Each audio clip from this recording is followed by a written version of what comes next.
long before we have discovered the physiological separation of the left and the right hemisphere of the brain, our ancestors initiatively they figured out that there are two fundamental principles that is allowing us to have the perfect memory, that is imagination and association.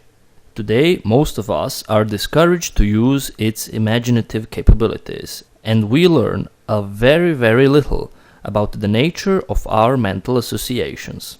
It's quite simple. If you want to remember something, anything that you have to do is only to associate or to connect with something similar or a common item.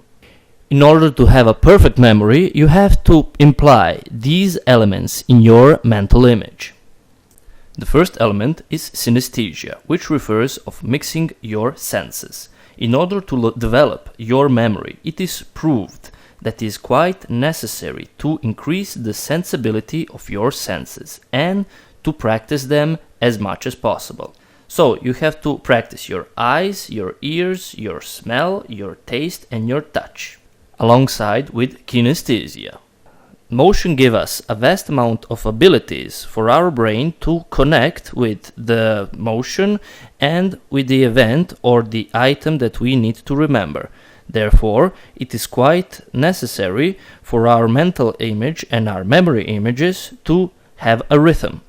If we have a rhythm in it and we have variations of a rhythm, we will remember it even better. And if we want to remember something, quite often we associate it with something that we can remember it by heart. The next element is familiar with everyone, it is sexuality. We all have the great memory in this area, so simply use it. And for the humor, if your mental images are funnier, more wackier or unreal or doesn't even have any sense, therefore you will remember them very easily. So play and have fun with your memory. Imagination is like an engine for your memory.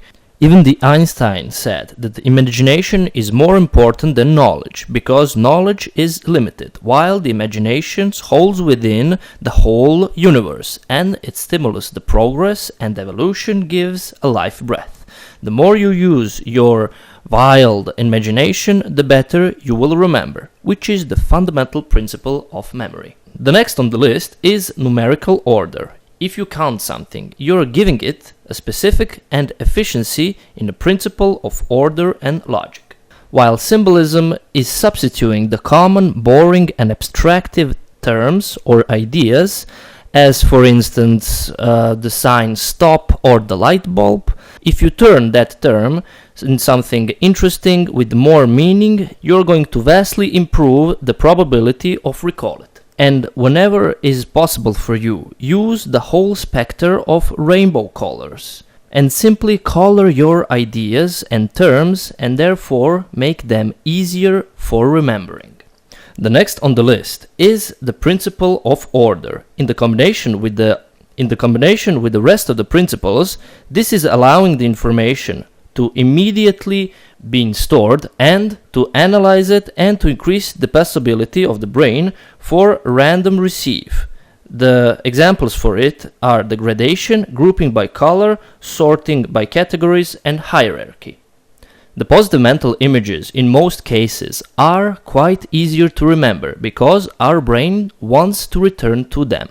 Similar to it, the negative mental images, no matter what you have read before, they can be blocked in our memory because the brain, in the process of searching, is seeing that they are uncomfortable. In every memory system there is a keyword, and this word we are going to call a key memory word, which is represent the hook that you will trigger the term or the idea that you want to remember. This word simply needs to produce a picture or show in the mind that is using these memory systems.